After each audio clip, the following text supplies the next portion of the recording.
Unfiltered. I'm not sold. I'm sorry. Unapologetic. I'm not trying to talk about him. Unlike anyone else. But knowing y'all will probably make me. This is the Stephen A. Smith Show. What's up, everybody? Welcome to the latest edition of the Stephen A. Smith Show, coming at you as I love to do over the airwaves of SiriusXM Mad Dog Sports Radio every weekday from 1 to 3 p.m. Eastern Standard Time. And, of course, we re-air from 6 to 8 p.m. Eastern Standard Time. Number to call up, as always, is 888 Mad Dog 6. That's 888-623-3646. Once again, that number to call up is 888 Mad Dog 6. That's 888-623-3646. And, of course, if you want to just leave your voicemail messages because you can't get in touch with me directly, you can always go to SiriusXM.com/GetSerious to make sure your voice is heard. That's SiriusXM.com/GetSerious. We got a jam-packed show coming your way today. Lots of stuff to get into. There's no doubt about it. And the first order of business is really not much when it comes to the New England Patriots. The New England Patriots, ladies and gentlemen, we're sitting here today, and I can't believe I'm about to say this, but a franchise that went 4-13 the last 2 years are on the road of ensuring that the road to the Super Bowl comes through Foxborough, Massachusetts. There's no other way to look at it. The road to the Super Bowl, in all likelihood, is going to come through Foxborough, Massachusetts. We saw the New England Patriots beat up on the New York Jets last night, 27-14. No surprise there. We do have to give the Jets some cover from the standpoint that Sauce Gardner is gone, Quinnen Williams is gone, Garrett Wilson is on the IR, so the legitimate argument can be made that your top three players aren't even there. And the Jets aren't very good anyway. As a matter of fact, they're pretty damn bad. And so because of it, what big of a deal is it that you beat up on them? We have to look at it from that standpoint. What we can't do is take away from what we're seeing from the New England Patriots here. Just call it what it is. Right now, they're on the verge.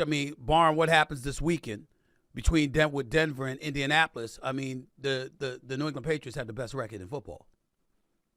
We can't ignore that. We can't ignore that reality. We can't throw that aside.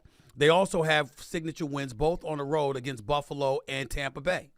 So we got to give them love there as well. 5 of their final 6 games are against teams that currently have a losing record, and that's where the trepidation kicks in. Bengals, Giants, Jets, Dolphins, and the 4-5 Ravens. I don't consider the Ravens a losing team. The Ravens have won 3 straight after starting out 1-5. They clearly are on the verge of catching the Pittsburgh Steelers. We all know this. Everybody can see it, and so that's going to be a real, real big deal. And the real test for New England, at least in the regular season, is going to be what they do in a Week 15 rematch with Buffalo in Foxborough, because they went on the road in Buffalo earlier this season and beat Buffalo. But as we look at the New England Patriots and as we look at Drake May and the way that this brother has been balling, what are we going to say about them?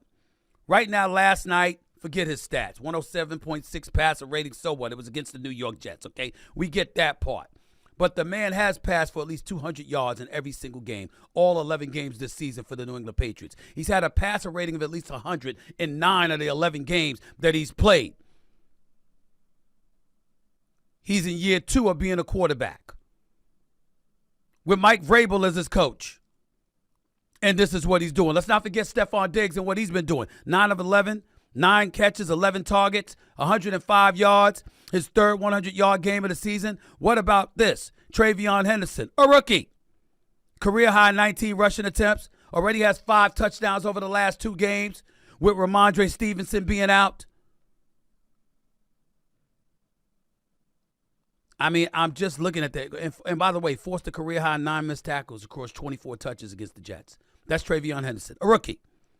Join Rob Gronkowski as the only Patriots rookie with 3 or more TDs in a single game. Going back to Drake May, 72% completion, second only to Jared Goff in this league. 8.9 pass yards per attempt, second only to Sam Darnold in this league. 257.8 passing yards per game, 7th in the NFL. 20 touchdown passes, tied for second only behind Matthew Stafford, okay?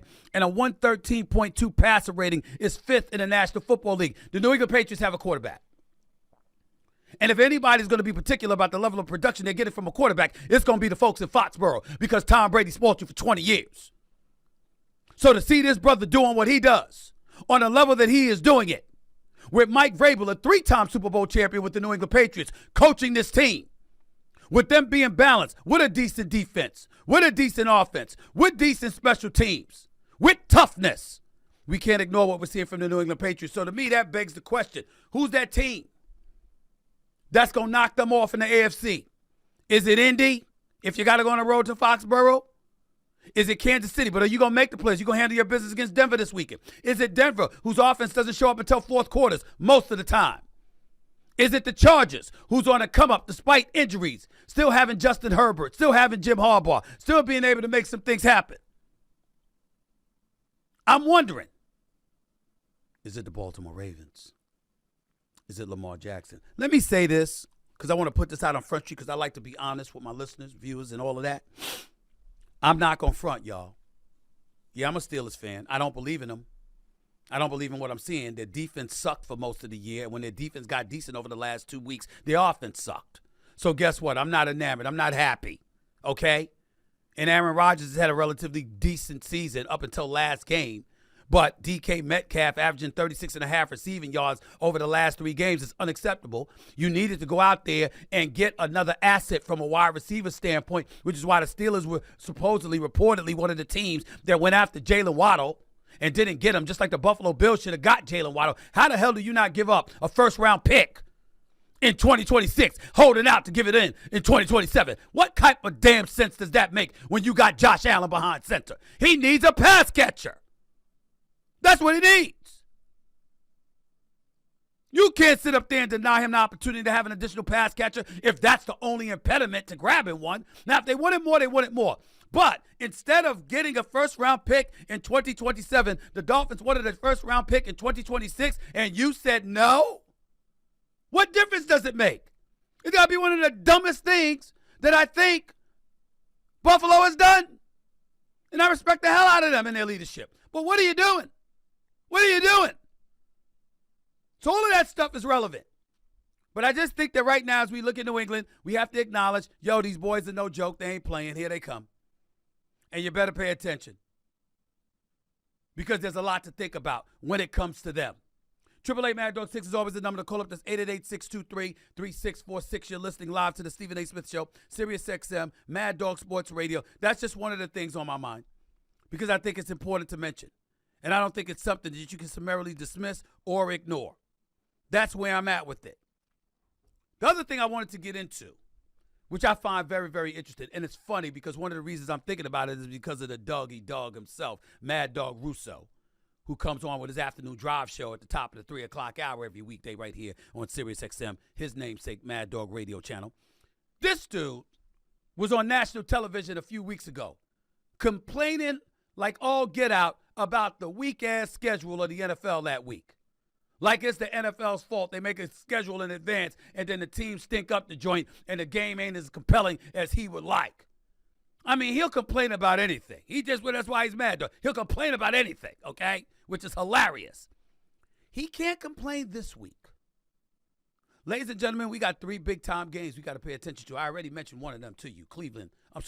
Kansas City going up against Denver.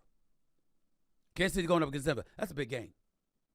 It's a big game because the Kansas City Chiefs had better win this game.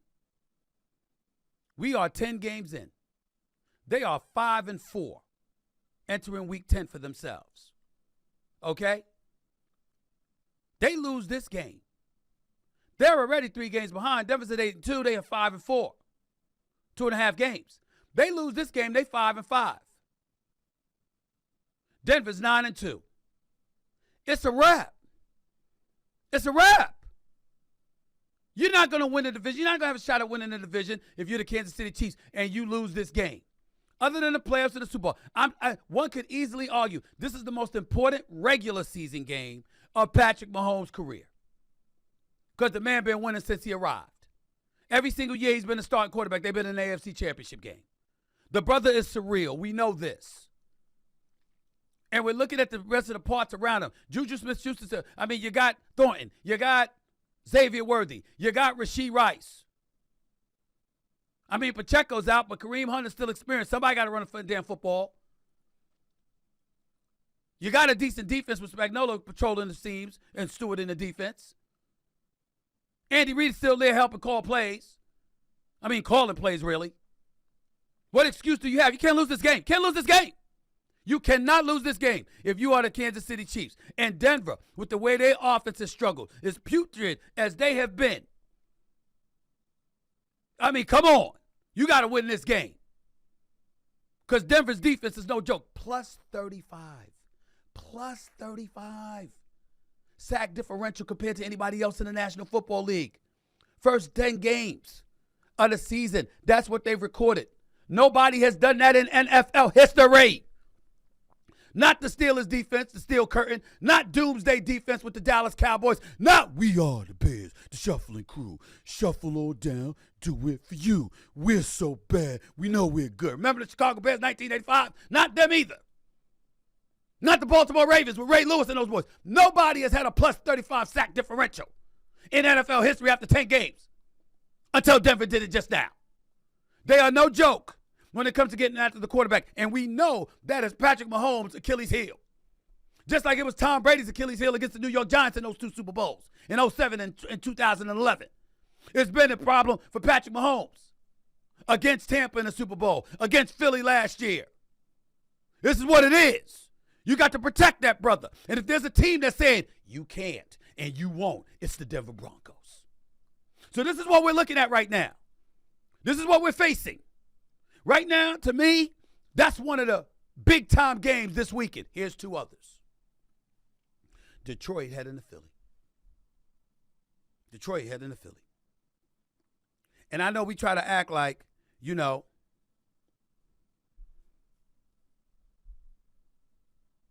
I know we're trying to act like A.J. Brown is all the rage. And I get that. I understand it. It makes sense. But what we're going to do is we're going to pay attention to what's going on with the Detroit Lions. We're going to pay attention to the fact that Dan Campbell took away play calling duties from John Morton. And when he did that, they had damn near 600 yards of offense. And they put up 44. Now, it was on the Washington Commanders, whose season is a wash. And they deserve it, by the way. Let's make sure we understand. They freaking deserved it. You get to the NFC Championship game last year with a rookie quarterback, and they were feeling themselves. And they said, we got a quarterback, we got a quarterback. There's a difference between capitalizing off a quarterback and exploiting it. They exploited it. They did not make their team better this year. Yeah, you got Deebo Samuels. I respect the hell out of Deebo and what he brought to San Francisco all of those years. But we all know he's approaching the twilight of his career, that he's not what he used to be. I respect the hell out of him. He can still play, he can still make a contribution, but he needs help. Why are you going to wait until the end of training camp to re-sign Terry McLaurin when you know you wanted to keep him? Why would you wait that damn long? You know he needs to be in football shape. Maybe he wouldn't have been out with the injury now if you had taken care of him. He'd have been in football shape. He'd have been ready to go come opening day of the season, and you wouldn't have nosedived from the very, very beginning. What you trade Brian Robinson Jr. for? Did you need a running back? What you do that for? This is what the Commanders have done. And you got in your own way. And that's why they suck right now. And if I'm Jaden Daniels, don't come back. That elbow injury was ugly, bro. Don't rush yourself back. Y'all ain't going nowhere. Instead of taking advantage of Jaden Daniels' greatness and his youth, you exploited it and took it for granted. And that's why they got what they got. And the Coach Quinn, who I respect, who took the Atlanta Falcons to a Super Bowl before blowing a 25-point lead to Tom Brady and them inexplicably, letting Kyle Shanahan, then the offense coordinator, continue to throw the damn football instead of running and chewing up some of the clock, knowing that the clock was on your side and forgot about that. Outside of that, the man did coach him to a Super Bowl now. I'm talking about Quinn, Dan Quinn. And not only did he do that, okay, but he was a big-time defensive coordinator for the Dallas Cowboys thereafter. So what was the deal? You get here, you're the head coach, you resurrect this franchise, get him back on track, and then you lost your way. Why is that defense such trash? Why they look so bad? So ain't no big deal that Detroit ran roughshod over all of them. Practically everybody will the rest of the season now. But I say all of that to say this. Detroit is no joke. That brother Gibbs is special. Jamal Gibbs is special. He's special, y'all. So is Amon-Ra St. Brown. Jameson Williams is no slouch. Laporta's no slouch. Jared Goff is balling. Especially when he's on the road. He's completing better than 70% of his passes. So now we got to look at them and we got to say, hey, what about Philly? And here's where the interesting thing is about Philadelphia that we simply cannot ignore. Their offense hasn't looked great at times. They looked great against Minnesota. Too many times during this season, they haven't looked great. Last year, they led the league in rushing attempts after starting out 2-2, and they were dead last in pass attempts. If you believe in your quarterback the way that you should, why not let him throw more? Jalen Hurts was absolutely fabulous in the Super Bowl. He deserved to be the MVP. He was absolutely spectacular. He was very impressive against Minnesota. We got to take that into consideration, too.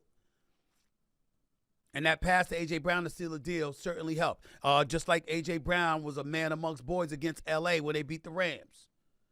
Even though the Rams were in position to win the game, but then had the damn kick blocked and returned for a touchdown, or at least tie the game. So you had all of that going on, and Philly got some breaks. But the Rams have been lights out, and we can't ignore that. Back to Philly. I wanted to refer to an Instagram post that A.J. Brown put out 2 days after winning the Super Bowl last year. And one of my researchers called it up for me, and I'm very thankful that they did, because after they shellacked the Kansas City Chiefs in the Super Bowl, A.J. Brown had 3 catches for 43 yards and a touchdown in the Super Bowl. This is a couple of days or so, according to him, after the Super Bowl, where A.J. Brown posted this. After a few days, I've had time to reflect on being a champion. I tried to feel how everyone made it seem to be a champion. And unfortunately, it was short-lived. 2 days, to be exact. Laugh out loud. I've never been a champion at the highest level before, but I thought my hard work would be justified by winning it all. It wasn't. My thrill for this game comes when I dominate. It's the hunt that does it for me. It's when the DB drops his head and surrender because he can't F with me. The intense battles, early mornings, late nights, sacrifices. I love putting smiles on people's faces, don't get me wrong, but it just wasn't what I thought it would be. It's the journey that I love the most. Back to work. This is a champion telling you that a championship didn't whet his appetite because he wasn't his dominant self en route to that. And what he gets off of is dominating.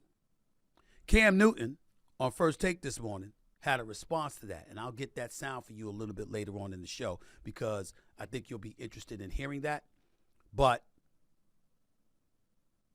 I know a lot of people going to look at that as a very selfish take. My point is, perhaps you're right. But if wide receivers weren't that way, would they be great? It's just a question. It's just a question.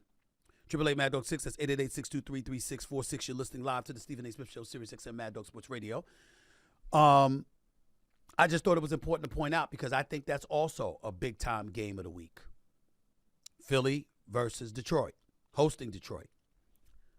The other game, and it's the game I think is the biggest of the week, is Los Angeles versus Seattle. Seattle's defense is real, y'all. Their defense is real.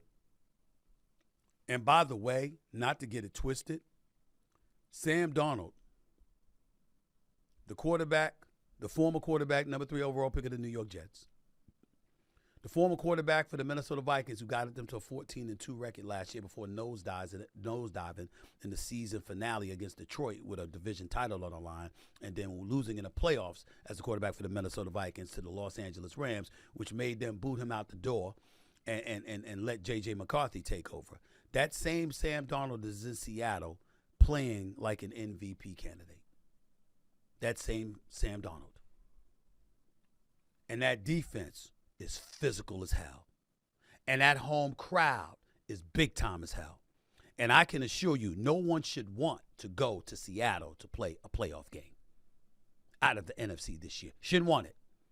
Meanwhile, since Mike McDonald has become the coach of the Seattle Seahawks, their road record is 11-1. 11-1. That's who they are. To me, that's the game of the week. Because if Matthew Stafford, who's got like 20 touchdowns, no interceptions over the last 6 games, with a passer rating through the roof, if that man, Matthew Stafford, goes up against Seattle and balls out the way their defense is looking right now, without Aaron Donald, by the way, without Aaron Donald, if the defense continues to look like this, Los Angeles could be the favorites to win the NFC. Now, I will say this. If you are an NFC team and you got to go on the road to win a playoff game, you don't mind having to go to Southern California. You don't mind having to go to SoFi.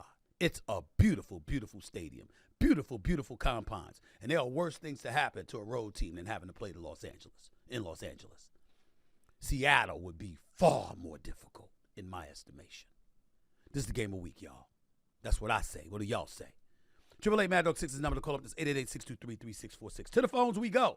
Let's go to let's go to David in Maryland. You're live with Stephen A. What's up, David? David, you're live on the air. David, are you there? David's not there. Let's go to Stephen in Florida. You're live with Stephen A. What's up, Stephen? Stephen, are you there? Hey, Stephen A., what's going on, man? Go ahead. Talk to me, bro. What's up?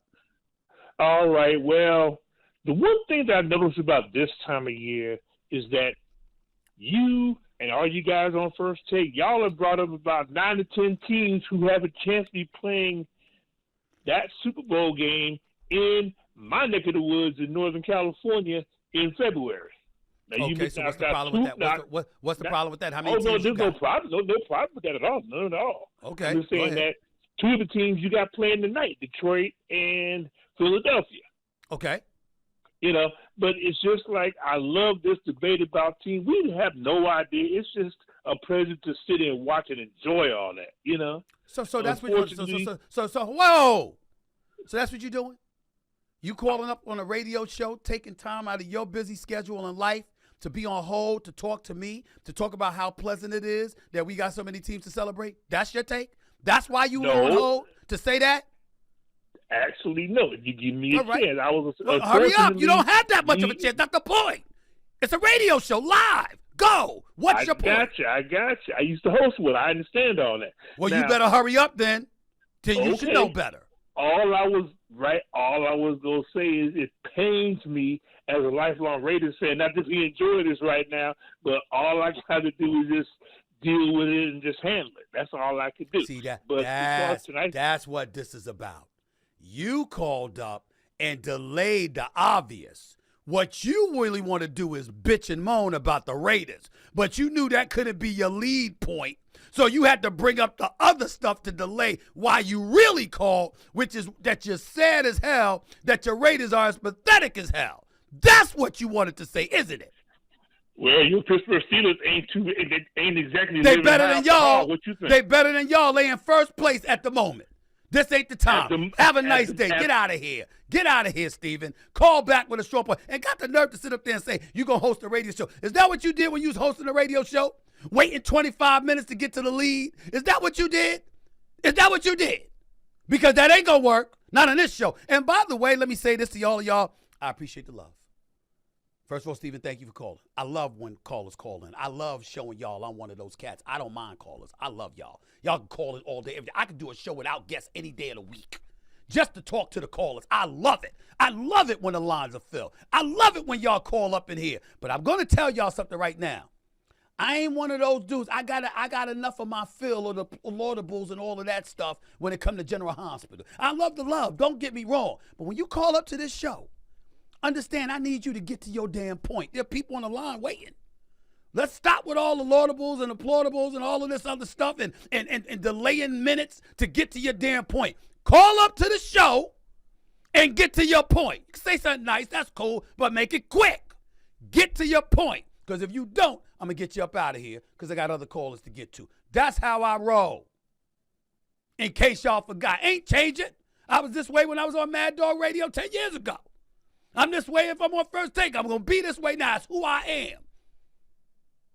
I don't need a bunch of praise. I love it. I appreciate it. I really, really do. But when the callers call up, I need you to get to your damn point. Don't be delaying and acting like you got all day because the lines are always filled on this show. I come on the air at 1 o'clock, the lines are full. Let's understand that. Let's understand that. 888 Mad Dog 6 is the number to call. It's 888-623-3646. By the way, starting off hour number 2, former governor of New Jersey, Chris Christie, is coming on the show. He wrote a nice article about sports gaming, absolutely emphatically defending it in the world of sports. Thought y'all would be interested in hearing that. So I'm going to have him on the top of the hour, but not before I get back to your phone calls. You're listening live to the Stephen A. Smith Show, Sirius XM Mad Dog Sports Radio. Back with more in a minute.